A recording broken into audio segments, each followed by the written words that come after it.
they're playing a zone defense. Does anyone know what I mean by zone defense? Right? So they're dropping and then they're controlling a whole line. However, wherever that line, they put that line. Sometimes they put the line high, sometimes they put the line low. But they're dropping, they're putting a line, and they're not pressing you. They're just waiting for you to bring them the ball. Right? And those are the times where you're just passing to them. A lot of it's on the inbound. You guys are inbounding, and they got a zone line, and then you're just passing into the zone. Because these guys here are behind. Can I see that? Right? So, what you need, the Brazilians, the first thing they teach their kids is the response to the zone. Right? In outdoor, it's the same thing. In outdoor, generally speaking, you only have 1, 2, or 3 players pressing the ball. Right? And then the only time they have a 4th player involved in outdoor is like a little zone box on the edge. Right? There's 2 lines of 4 in outdoor. Right? So this is the equivalent. Equivalent in outdoor, this is a zone block. Right? Whenever you got 3 high, chances are you're not going to press with 3 high, because if you lose the ball, maybe 3, 4 people on the 1 going the other way, right? So if you have 3 high, they're not pressing, they're in a zone, right? The other way they can do 3 high is a diamond. You guys didn't see a lot of that today, but they can press a diamond. Occasionally when you were in the corner, they had a diamond, right? And Mark's telling you form a triangle, right? When you see a diamond, you form a triangle around this player here, because you outnumber this player everywhere. Right? It doesn't matter what these guys are doing. You just outnumber this player that you play through.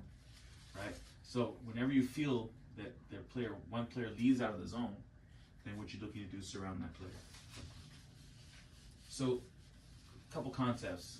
Control. So we have inbound or whatever it is. You see the 3 high zone. I'm going to do a team called Plymouth. So Plymouth 3 high zone looks like that. You can do it different ways, but it looks like that.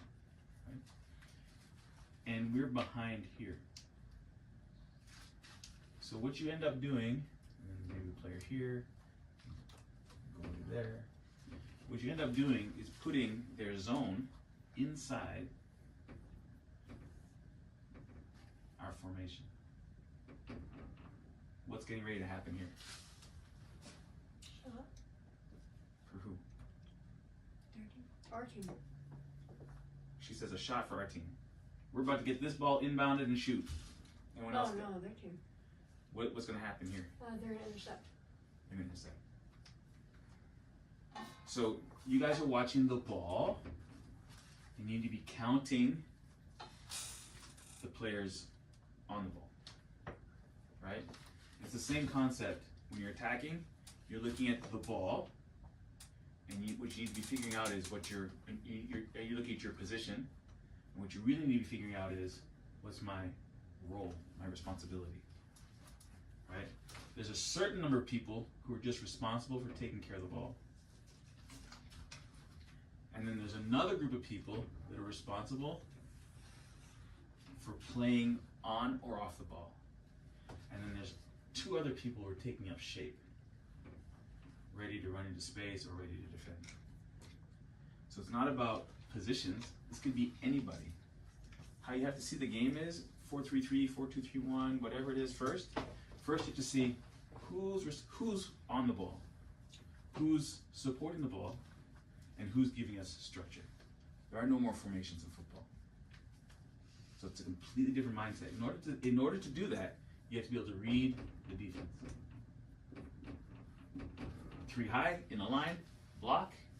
We need what the Brazilians call control. You can't move here and put their entire block inside our formation. So you move here. And now, this player gets ready, is responsible for the counterattack. These 2 players are responsible for the ball.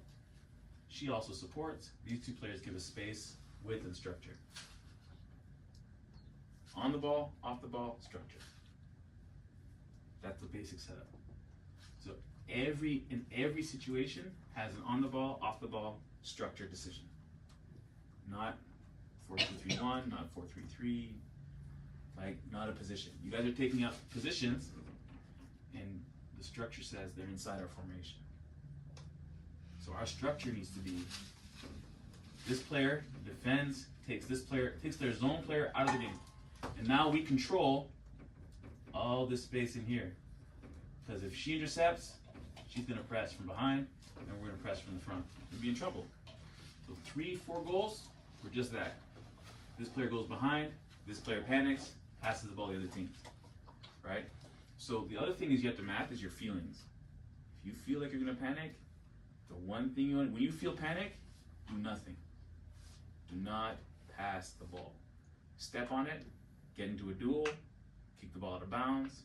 When you feel panic, you cannot let the other team intercept the ball. Panic means protect. When you feel panic and you step on the ball, what does everyone else do? Or try to go for it. We go to the ball. She steps on the ball, that means 911. Cover, help. According to the circles. The on the ball people go help on the ball. The off the ball people support off the ball. These other people tuck in. Press. And that's how you know what's going on. So we have to have a feeling of panic. Panic means step on the ball. Step on the ball means go help. Right? So we use lights later to show you how to do this. Red light. Panic is red light. In a red light formation, doesn't matter what happens. We're not trying to score. We're not trying to pass. Don't lose. Don't pass the ball to the other team. The team that intercepts the ball clean, the team that gets the other team to pass the ball to them, it's called like a recovery. The team that gets the most recoveries generally wins.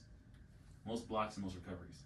So that's defense, right? The team that makes the most tackles, the team that gets in the most duels, defensively or offensively, generally loses because they're forcing the game, right? So this is called the pivot. She plays in front of the last defender in Brazilian football. Every Brazilian kid knows this from 6-7 years old. That's the pivot. She plays facing us. She's the post. So make sure Addie can see that, because that's Addie's position. Ellie, Post. that's the Right? striker Now, position. when this player gets the ball, does she turn and go to goal on the dribble? No, she passes back. She's patient. It would be odd to call something the post. I just call it, what would I call it? If she's supposed to turn and dribble, what do I call her? Sure. The turn and dribble, whatever it is, right? Whatever it is, it's not the post, right? She's a post.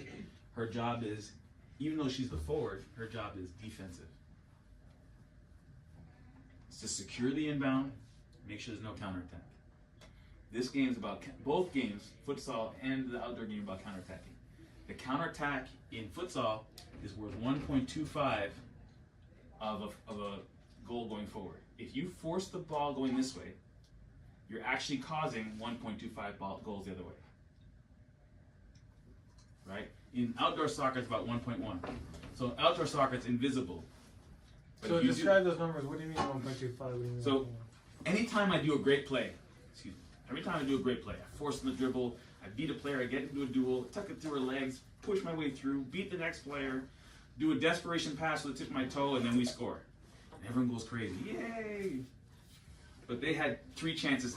On my way to goal, they had 3 chances to intercept the ball. You guys see those force plays, right? We all understand? Every time you force the ball, your likelihood of scoring is 3/4 of the likelihood of causing a goal the other way. So those goals are, like, you're grateful for those goals, but you can't celebrate them. Because what you're doing over the course of 30 games, you're causing 40 goals. Even if you score 30 goals like that, you're causing 40 goals the other way. And we're going to lose. Right? Now, outdoor is not so bad. Outdoor is about 1.1, 1.15. Right? And what ends up happening, though, is that it goes like this. Force this way. Right? Goal value. Force back this way. 1.25. Force back this way. 1.5. Force back this way. Double the value. And that ball pings around. Right? Whoever gets it last wins the game. Now, you have to understand that. So when the ball's loose, you have to win it. We have to send players to the ball. You can't take a position. The ball's loose, that's when you score goals. The ball's peeing back between both teams, right? Ideally, you wouldn't force it in the first place. If you do force it and they get the ball back, you got to counter force it. It's called a counter press. They press, you counter press. And normally speaking, your counter press, how long do you have to counter press outdoor? Do you know? At least 4 seconds. 4 seconds, maybe 5. That's it. If you've blown your counter press, your counter press window is 4 seconds. If you've blown the counter press, then this is 1.15 going the other way. There has to be a counter press, right? And that's when your defenders have to understand that they need to attack. They need to attack the ball, and the team needs to attack the ball with numbers, right? So if you attack the ball with 4 players, it's called the Netherlands called a Gegenpress from German, an all-out press. So the Germans send 4 players. When the ball's loose, the Germans send 4 players to the ball, which means you're not getting through them, right? The first player is just going through when you're trying to get a foul. The next 2 or 3 players are sliding in and will get the foul or hurt them. And the 4th player is intercept the ball. The counter press is so important. So that's sort of the basic principles. So control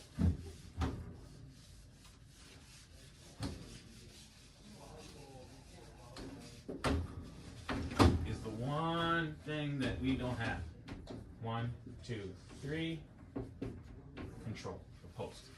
So if they've got 3 high zone, put the post in. You understand? Right? If they got a 1 high zone, see the 1 high zone is different. The post follows the zone, and now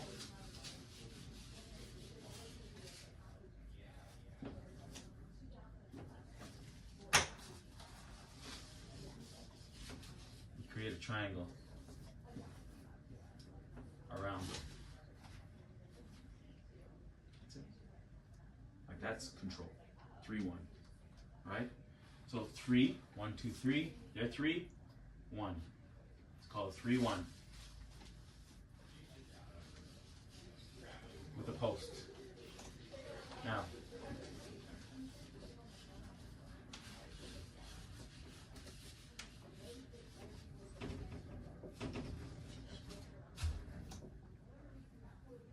the pattern, the 3-1 patterns. If the ball's here, ball gets moved there. This is called the third man. Terceiro. She runs. Ball goes in the middle in the third man, in the 3-1. Ball's in the middle, ball goes wide, blindside runs. You guys are here, she's running. So we're losing cover. And we're not getting rotation back. Between her running and the rotation, you're creating a gap. Pass, run, post. Pass, run, post, right? If the post doesn't get the ball right away, rotate, rotate. The post becomes the outside winger. The winger who made the blindside run goes into the post. That's what we're going to do for the next 40 minutes. The 3-1, right? There's some progressions from there, but that's the basics. Play the post. If you play the post right away, pass, blindside run, pass, blindside run, play the post right away. These 2 players loop in, support the post. That's that. Yeah? Okay, grab some water. We're going to head out. We'll do a 3-1.